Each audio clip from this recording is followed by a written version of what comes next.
저를 보고 어떤 분이 그러세요. 목사님 요즘에 참 재미나시겠어요. 여러분 정말 재미있습니다. 찬양대가 이렇게 찬양을 잘하고, 그리고 우리 2부 찬양 인도가 분위기가 달라졌지요. 네, 이러니 어떻게 재미가 없을 수 있겠습니까? 여러분, 제 목회에 그리고 우리 교회에 생겨난 이 즐거움이 차고 넘쳐서 여러분들의 가정 가운데 즐겁고 재미있는 일로 열매 맺힐 수 있기를 주님의 이름으로 축원합니다. 필리핀 단기 선교 덕분에 오랜만에 비행기를 탈 기회가 있었습니다. 항공기가 출발하기 전에 승무원들이 통로에 나와서 응급 상황에 대한 안전 교육을 진행을 합니다. 위급 상황이 생길 때에 탈출구가 어디에 있는지, 그리고 혹시 바다에 항공기가 떨어졌을 때 이 라이프 자켓을 어떻게 구동하는지, 이런저런 안전 교육을 실시합니다. 그러다가 마지막 부분에 가서는 혹시 비행기가 어떤 기류에 의해서 산소가 부족한 상황이 됐을 때 어떻게 응급 상황을 대처해야 될지, 이 부분을 설명을 하는데, 산소가 부족하게 되면 산소 마스크 의자 밑에서 꺼내면 큰일입니다. 없습니다. 가만히 있으면 짐을 실는 선반에서 벌컥하고 떨어지게 되어 있습니다. 여러분, 이 산소 마스크가 응급 상황에서 떨어질 때에 누가 먼저 이렇게 착용을 해야 될 것 같습니까? 우리 생각에는 옆에 따라온 철부지 아이에게, 아기니까 먼저 씌워줘야 될 것 같고, 그렇지 않으면 옆좌석에 있는 그 노약자에게 이 산소 마스크를 씌워줘야 될 것 같은데, 이 승무원들의 안내에 따르면 반드시 이 건강한 내가 먼저 산소 마스크를 착용하라, 이렇게 권면을 합니다. 왜 그렇습니까? 그것은 위급한 상황이지만 내가 살아야 옆에 있는 동반자들을 보호할 수가 있기 때문에 그렇습니다. 내가 깨어 있어야 누군가를 챙길 수 있기 때문입니다. 그런데 제가 보니까 신앙도 마찬가지인 것 같아요. 언뜻 보기에는 우리 자녀가 먼저 은혜를 받고 우리 남편이 성령 충만을 경험해야 될 것 같지만, 여러분 그렇지 않습니다. 진짜는 내가 먼저 뜨거워야 되는 줄로 믿습니다. 내가 말씀을 듣고 깨어나고 내가 은혜로 살아나야 가족도 챙기고 주변도 세워 나아갈 수가 있습니다. 이 시간 주시는 말씀을 통하여 우리의 심령이 소생함을 얻고 힘을 얻는 복된 자리가 될 수 있기를 주님의 이름으로 축원합니다. 오늘 본문은 이 무너진 성전 재건을 위해 스가랴 예언자에게 보여주시는 하나님의 환상에 관한 말씀입니다. 본문을 이해하기 위해서는 먼저 역사적인 상황을 살필 필요가 있는데, 유대 사람들이 참 하나님의 말씀을 안 들어도 너무 안 듣습니다. 그러다가 결국에는 하나님께서 이스라엘 백성들을 바벨론의 포로로 넘겨주십니다. 그리고 때가 차 마침내 이 70년이 지난 다음에 이스라엘 백성들을 고국 이스라엘로 돌아오도록 하십니다. 70년 만에 고국 땅에 돌아왔습니다. 이 땅이 어떻게 되었겠습니까? 우리 속담에 10년이면 강산도 변한다, 이런 말이 있는데 70년이면 강산이 7번 변하는 그런 시간입니다. 아마 살던 집은 허물어져 버렸을 것입니다. 논밭은 황무지가 되어버렸고 성전은 기초까지 완전히 이렇게 폐허가 되어 있었을 것입니다.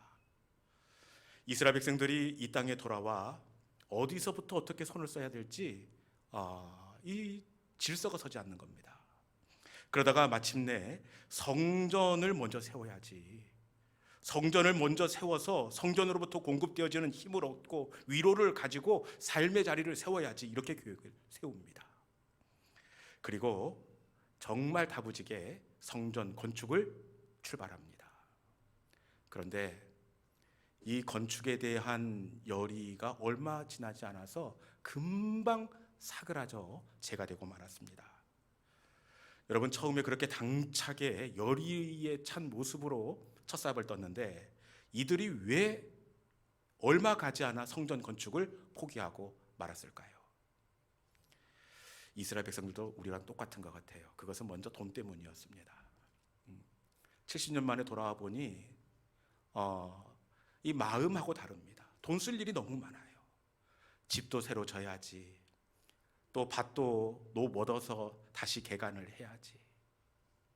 여러분, 성전 건축을 위해서 헌신할 수 있는 재정적인 여유가 없었습니다.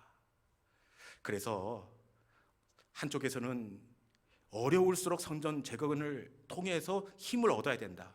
다른 한쪽에서는 하지 말자는 것이 아니지 않냐. 잠깐 삶의 자리를 세운 다음에 그때 가서 성전 건축을 하자. 제가 보니까 재직 곁에 양쪽에서 팽팽하게 맞서고 있습니다. 그러다가 결국에는 서로 뜻을 굽히지 않아서 성전 건축이 멈춰지고 말았습니다. 더더욱 이 성전 건축을 이 밖에서도 반대를 하는데 그것은 사마리아 족속들입니다. 이 사마리아 사람들은 예루살렘 성전이 건축되기만 하면 눈의 가시 같은 이스라엘 백성들이 금방 단단해지고 일어날 것을 알았습니다. 그래서 길을 쓰고 성전 건축을 방해했습니다.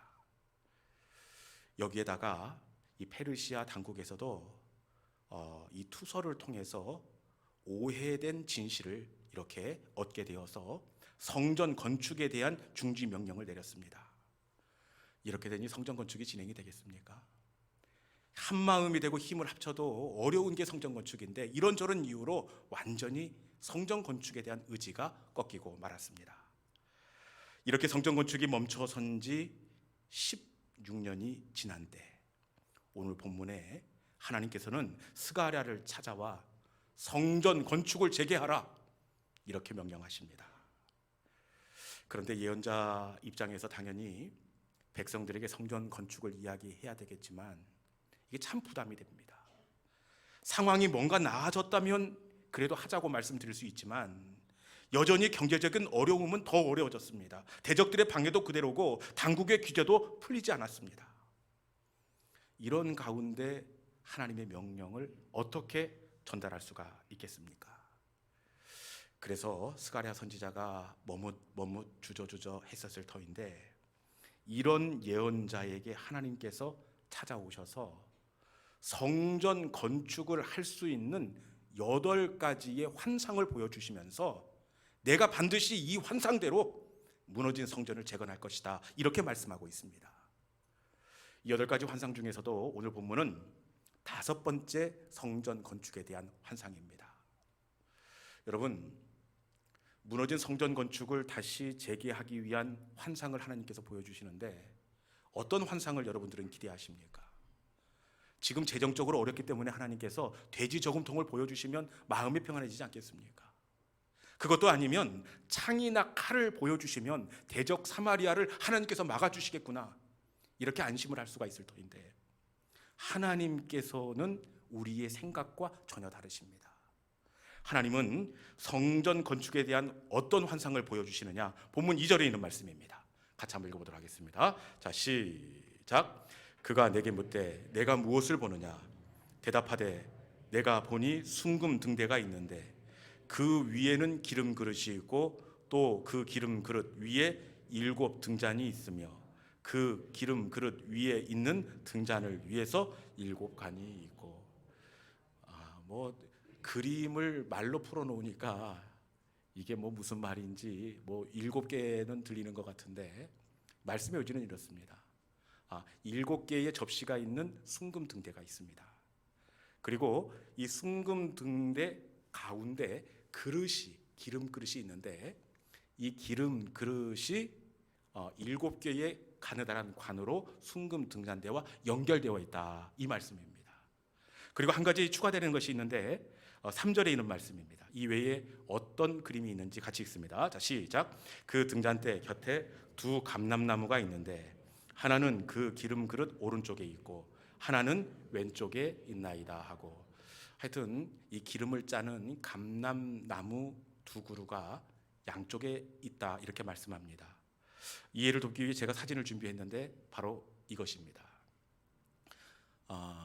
이 스가랴가 이 사진을 보고 말로 풀었으니까 이렇게 어려웠던 겁니다. 가운데 순금 등대가 있고, 사실은 표현되지 않았는데 순금 등대 위에 하늘 쪽에 기름 그릇이 있습니다. 그리고 기름 그릇에서 7개의 가느다란 관이 이 등잔대와 연결이 되어 있어서 이 순금 등대에 불을 밝히고 있는 내용입니다. 이 환상이 바로 중단된 성전 건축을 재개할 수 있는 해법이었습니다. 어떻게 그 사진 보니까 그렇구나, 이렇게 하면 되겠구나, 어떻게 느낌이 오십니까? 표정을 보니 영 난감한 표정인데, 우리뿐만 아니라 이 사진을 처음 본 이 예언자 스가랴도 도대체 하나님 이게 무슨 그림입니까? 내가 알지 못하겠습니다. 그렇게 이야기를 하시는데 4절 말씀에 보니까 내 주여 이것들이 무엇입니까? 스가랴도 이해하지 못했다, 이런 의미입니다. 그래서 하나님께 도대체 이 그림이 어떤 의미이고 이 그림이 성전 건축을 재개하는데 무슨 연관이 있습니까? 이렇게 따져 묻습니다. 그러자 하나님은 그림 속에 담아놓은 하나님의 솔루션을 이렇게 말씀하시는데, 본문 6절에 있는 말씀입니다. 이 그림의 의미가 바로 이것입니다. 6절 말씀 같이 읽습니다. 자, 시작. 그가 내게 대답하여 이르되 여호와께서 스룹바벨에게 하신 말씀이 이러하니라. 만군의 여호와께서 말씀하시되 이는 힘으로 되지 아니하며 능력으로 되지 아니하고 오직 나의 영으로 되느니라. 아멘. 하나님의 방법이 무엇입니까? 이는 힘으로 되지 아니하고 능력으로 되지 아니고 오직 나의 영, 오직 나의 영, 성령의 기름 부음으로 가능하다, 이렇게 말씀하고 있습니다.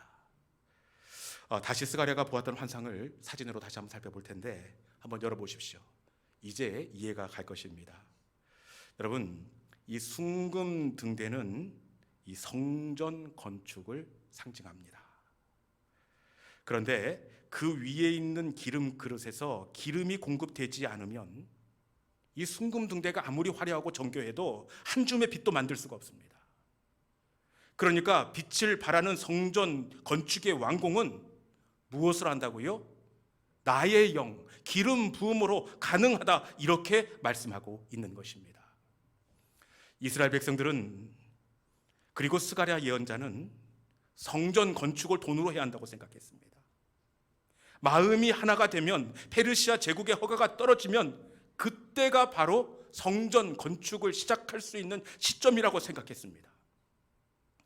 그런데 성전 건축은 돈도 아니요 평안함도 아닌 오직 나의 영으로 되느니라, 오직 성령의 능력으로 가능하다, 이렇게 말씀하고 있습니다.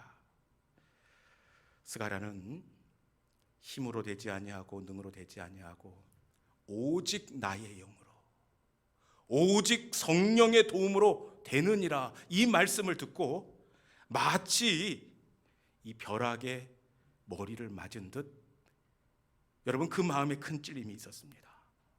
하나님, 저는 지금까지 백성들의 마음이 하나 되면 그 평안함이 건축을 할 수 있다고 생각했습니다. 그리고 재정적으로 안정이 되면 건축을 할 수 있다고 생각했습니다. 그런데 제가 잘못 알았습니다. 힘으로 하는 것이 아니라, 능력으로 하는 것이 아니라, 돈으로 하는 것이 아니라 오직 나의 영으로 되느니라, 하나님의 기름 부음으로 가능하다는 것을 알게 되었습니다. 스가랴 예언자는 이 말씀을 듣고 마음에 큰 찔림이 있었습니다.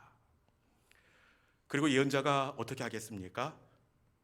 이 말씀을 듣고 어떻게 하느냐? 에스라서로 가보겠습니다. 스가랴서에는 나오지 않고 예언자가 이 환상을 보고 깨닫고 어떻게 하는지가 에스라 5장 1장에 나와 있습니다. 우리 에스라 5장 1절에 있는 말씀을 같이 한번 읽어보도록 하겠습니다. 자, 시작. 스가랴가 이스라엘의 하나님의 이름으로 유다와 예루살렘에 거주하는 유다 사람들에게 예언하였더니 백성들에게 힘과 능력으로 하는 것이 아니라 오직 나의 영으로 되느니라, 하나님의 영으로 가능하다, 그렇게 백성들을 깨우쳐 주었습니다. 그러자 이스라엘 백성들도 알게 되었습니다.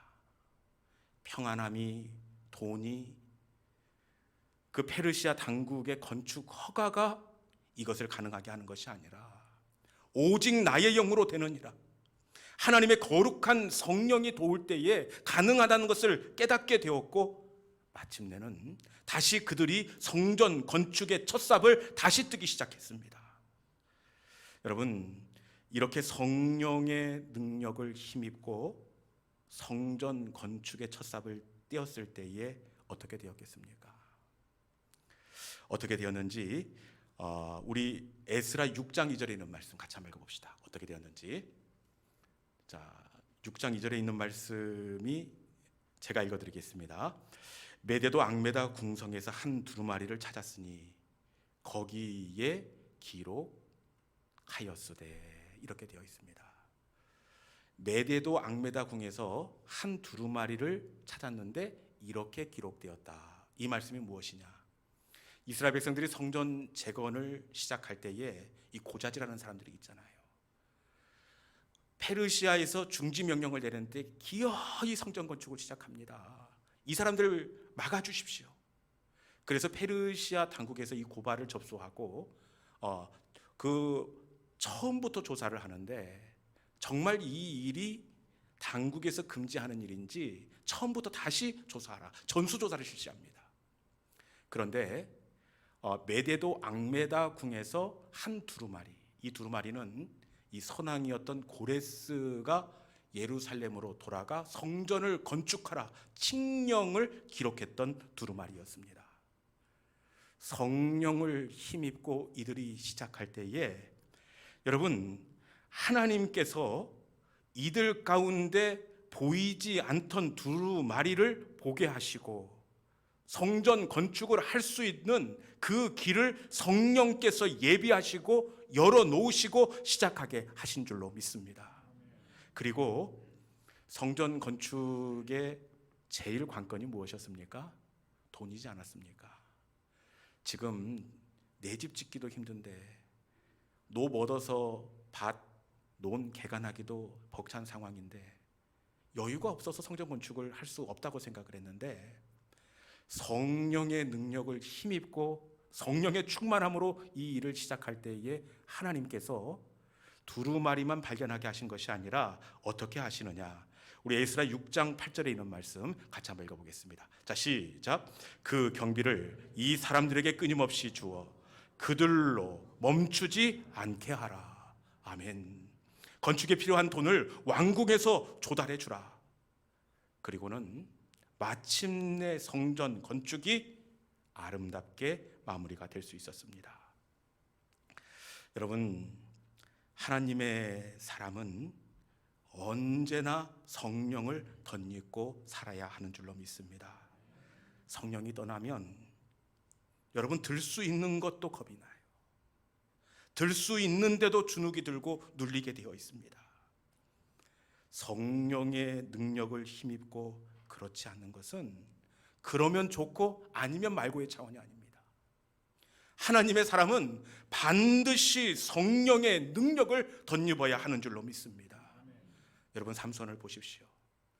하나님의 영이 삼손과 함께 할 때에 마른 그 나귀 턱뼈 하나였습니다. 그런데 나귀 턱뼈 하나로 블레셋 군대 1000명을 싸워 물리칠 수 있었습니다. 그런데 삼손에게서 성령이 떠나가실 때, 여러분, 삼손은 창칼이 있어도 블레셋 군대의 힘조차 쓰지 못하는 그런 어려운 상황을 만나고 말았습니다. 마침내는 두 눈이 뽑히고 제주를 넘고 연자맷돌을 돌리고 조롱과 부끄러움을 당하는 그런 시간을 만나게 되었습니다. 사울 왕도 마찬가지 아닙니까? 사울 왕이 하나님의 영에 사로잡힐 때 나귀를 치는 목동이었지만 암몬 자손을 무찌르는 이스라엘의 큰 공을 세우는 왕이 될 수가 있었습니다. 그런데 하나님의 영이 사울에게서 떠나갈 때 악령에 붙들리게 되었고 불안하고 자존감이 낮아지는 사람이 되고 말았습니다. 여러분, 반면에 다윗은 어떻습니까? 다윗은 일생을 성령에 붙들려 살아간 사람입니다. 다윗이 성령에 붙들려 살아갈 때에 비록 사울에게 쫓기는 자리였지만 평안을 누렸습니다. 쫓기는 가운데서도 수없이 많은 시편을 지었고 어디를 가든지 이기는 삶을 살 수가 있었습니다. 하나님의 사람은 언제나 성령을 덧입고 살아야 합니다. 성령이 함께 하실 때 그 어떤 상황 속에서도 평안을 누리고 도전하고 일어설 수 있습니다. 그런데 성령이 떠나면 들 수 있는 것도 겁이 납니다. 하기도 전에 주눅이 들게 되어 있습니다. 하나님의 사람인 우리 모두가 성령의 충만함으로 새로워지는 이 시간이 될 수 있기를 주님의 이름으로 축원합니다. 이제 말씀을 정리하겠습니다. 우리 모두에게도 이스라엘 백성과 같이 무너져 버린 우리 영혼의 성전이 있습니다.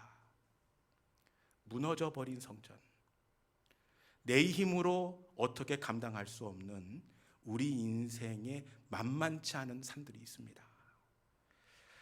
어떤 분들은 사이가 멀어져 버린 부부관계일 수 있고, 또 어떤 분들은 약해질 대로 약해진 건강일 수 있고, 또 어떤 분들은 경제적인 어려움일 수 있습니다. 그런데 이 시간 스가랴에게 말씀하신 하나님은 저의 입술을 통해서 여러분들에게 분명하게 듣게 하십니다. 이는 힘으로 되는 것이 아니요 능으로 되는 것이 아니라 오직 나의 영으로 되느니라. 여러분, 등잔대에 기름이 공급되어지기만 하면 어두운 성막을 환하게 밝힐 수 있는 등대가 되듯이 다시 성령의 능력으로 충만할 때 우리는 우리 삶의 무너진 자리를 다시 일으키고 감당하게 될 줄로 믿습니다. 여러분, 성령은 꼭 단비 같아요. 단비. 비가 내리기 이전과 이후는 완전히 다릅니다. 멀쩡한 논이고 밭입니다. 멀쩡한 씨앗입니다. 그런데 그곳에 비가 내린 것하고 내리지 않은 것은 완전히 달라요. 여러분, 문제는 밭에 있는 것이 아니라 씨에 있는 것이 아니라 성령의 단비가 관건이 되는 줄로 믿습니다. 우리의 가정 가운데, 자녀 가운데 성령께서 만져주시고 기름 부어주시고 은혜의 단비를 내려주시면 그곳에서 싹이 트고 움이 피고 꽃이 피고 열매가 달리게 될 줄로 믿습니다. 이 시간 그 은혜의 말씀을 붙잡고 성령의 은혜를 사모함으로 나아가는 우리 믿음의 성도들이 될 수 있기를 주님의 이름으로 축원합니다. 찬양하겠습니다.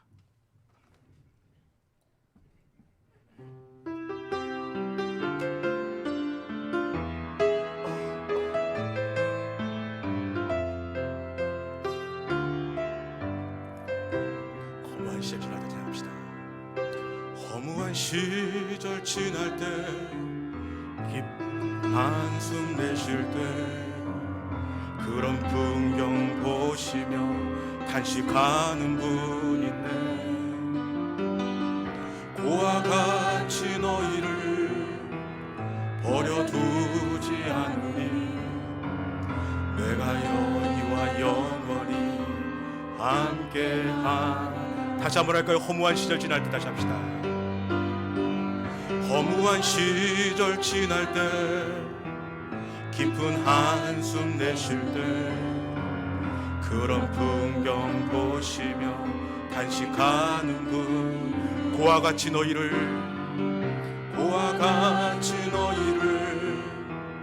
버려두지 않으니 내가 너희와 영원히 함께하. 성령이 오셨네. 성령이 오셨네. 성령이 오셨네.